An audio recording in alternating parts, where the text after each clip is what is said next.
Hello and welcome back for another episode of On the Couch. Once again, I'm Benny Pinella alongside Maria Braska. Yep. We have a fun show here today, and maybe even towards the end we might do a little bit of a dance number. But first, not going to deal our hand too much. You gotta stay tuned. But first, starting college can be scary for any student. Here at Rowan, we have the Dr. Harley E. Flack Student Mentoring Program that pairs incoming students with upperclassmen. To talk more about the mentoring program, we have Temple Jordan, who is the Interim Assistant Director of Mentoring and Inclusion Programs for the program. Ms. Jordan, thank you very much for coming on the show today. First things first, can you kind of tell us what the group does and the structure to it? Well, the program is housed first within the Office of Social Justice, Inclusion, and Conflict Resolution, which is a newly established office here at Rowan University. It's a mouthful, too. It is. You can't really say it. We're trying to figure out what the acronym is, SJICR, but that's kind of not catchy. It's not really sexy either. So we're working on that. But it is still here, and the mentoring program, which has been been here for a long time, has been established, but it's been nestled within that office. And so primarily the mentoring program offers mentorship, right, from upper class students, like you said in your intro, to incoming first year students. Primarily those that come from underrepresented backgrounds and might need additional help or assistance when they get to campus. Okay, now your role in the group, and it's the Interim Assistant Director to Mentoring and Inclusion Programs. Mouthful again. Yes. What's your role in the program? So my role basically is to make sure the mentoring program continues to be as good and continues to excel over the time that I'm here. And so we offer mentoring services for men, for women. We have a high school component as well, where we go to Glassboro High and Delsey High School, where we allow upper class students to mentor high school students, to let them see that college is a good route educationally, helps open a lot of doors, and to see themselves, right, as having that opportunity, which is not something that a lot of, particularly students of color, might experience. They might not see a lot of positive role models in their life. Okay. Can you tell me a little bit about the history of Dr. Harley Flack and like his role here at Rowan? He used to be the assistant or the vice president. You know, the history I'm not an expert on, to be honest. I do know he had great involvement in helping the program get started. I believe there were a couple of other people at the same time. He happened to be the gentleman who was chosen.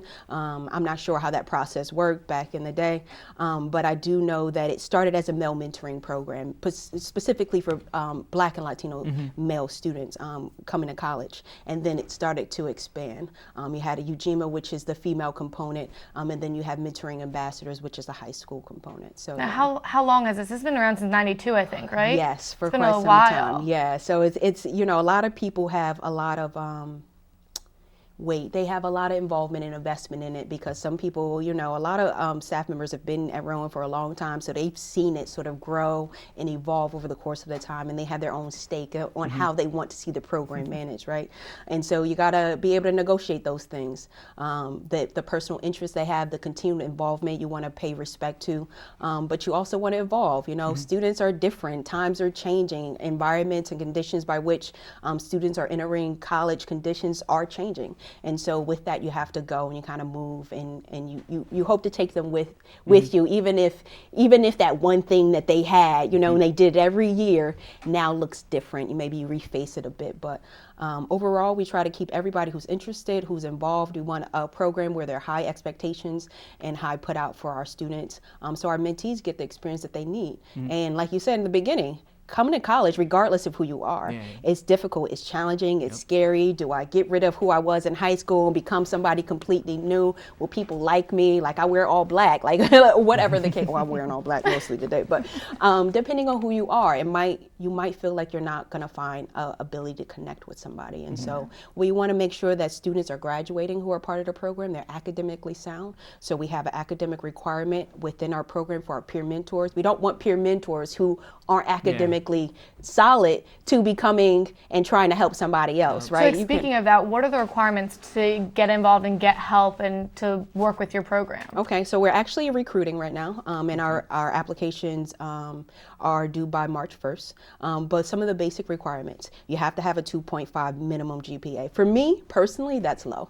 But okay, that's a basis. We don't want to kick anybody out, right? We want to make sure you're at least on par with that. And depending on your major, a 2.5 can be really difficult. You're a bio major, like that might be a little harder than somebody. Versus our communication. And, right, and dare I say it's not difficult, but it's a varying It's level, a different right? type, yeah. Exactly. So that's one of the main requirements. You have to be available to do training for a week prior to coming to school. And that's when we train you. We build group dynamics and membership and stuff and get you prepared and ready to go to meet your mentees and be prepared for the academic year. For the fall semester, you have to meet once a week with your peer mentor, and you have to complete a log. It's an online log, really easy, about 4 or 5 questions, basic. How was your meeting? When did you meet? Any concerns? You do that once a week for the fall semester. In the spring semester, we make that every 2 weeks. So we're hoping that now your mentee is sort of getting on their own 2 feet and learning and navigating the systems here, how to register for classes, all those things, all the nuances of a incoming student. You have no idea, right? What professors to take, what professors not to take, right? And so these are things that are really important, that are information that I myself cannot always impart to somebody. And being the end user as a student, peer-to-peer learning is really, really good way to go about a lot of things. Education around different types of groups and stuff. It's sometimes better just to hear from somebody your age. You can relate to them. You see yourself in them. You understand where they might understand where you are in life. You know what I mean? Have different similar experiences or what have you. So it's really, really, it's a good program, and we want to continue to make it better over time. What are some things, because you touched on them earlier, a GPA aside, what are some other things you look forward or look for in a incoming leader? We want people who are open-minded, who are willing to challenge themselves, who are willing to be challenged by others. We want somebody who likes people. You kind of need that, right? And not just a specific brand of person. Like we're not looking for you to only like people who are like you. We want you to be able to like folks who are different, open that opportunity for learning, dedicated to your academic studies, involved either in leadership positions or on boards as general membership. We want you to be you. I mean, that's the most important thing, right?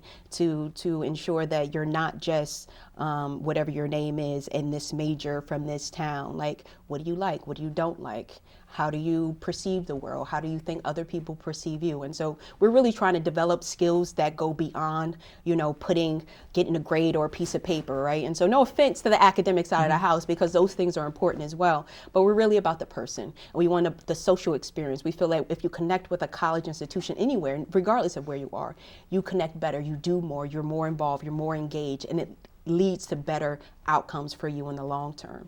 Now, how do students find out about this? Because if they're coming in as a freshman, I mean, they might not have any clue. So how do they find out about you? So I'm new. I've been here since November. So I'm not sure exactly how all of that works, to be honest. But I know that they are invited to be to be a part of it. Like and they sign up for it. So it's not like we're just plucking you. You look like you need a mentor and you're going to do it. You do have an option. It is advertised and people sign up for it. I know there's some summer programs where we do some targeted advertising towards groups that are here in the summer. If you're here for orientation or something along those lines, we might target you and say, hey, are you interested in having a mentee? And you can sign up that way. And then when you get back to campus, we sort of remind you that you signed up for this thing in July and it's now September and are you ready? So, and then we pair you based on your academic discipline and then your social involvement. Where is your office? So if somebody wants to come find you and talk to you or ask you for advice, where can they find you? Come find me first, okay, and look me up, whatever I'm around. Our office is in Robinson 118, and we have a whole suite. So you'll see me, you'll see the director of the Social Justice Inclusion, Conflict Resolution, blah, blah, blah, blah, office. The long name we can't pronounce. Right. Mr. G. Gardigito. Dr. Mills is also in there as well. He's an assistant director for multicultural and inclusion program. So, and we have Christine and a whole bunch of other players, and I don't want to name everybody. Will be here all night. So there's a lot of people that are willing to help. That are there and at varying different ages. So you have professional staff, you have graduate staff, you have support staff. You have undergraduate students who are helping and are part of the program as well in extended leadership positions. So we have a little something for everybody. Well, thank you so much. You got it. Everybody, if you know somebody who needs help, yes, it's the Dr. Harley E. Flack. Yes, apply by March 1st. Yes. Yep. All the information. We have a website, all that stuff. And it seems like a really awesome thing to join. So thank you guys. Thank you so much for being here. Once again, Temple Jordan from the Dr. Harley E. Flack student mentoring program. We're going to take a quick break. When we come back here on the couch, we're going to learn a little bit about Indian culture and maybe do a dance number coming up here. Nice.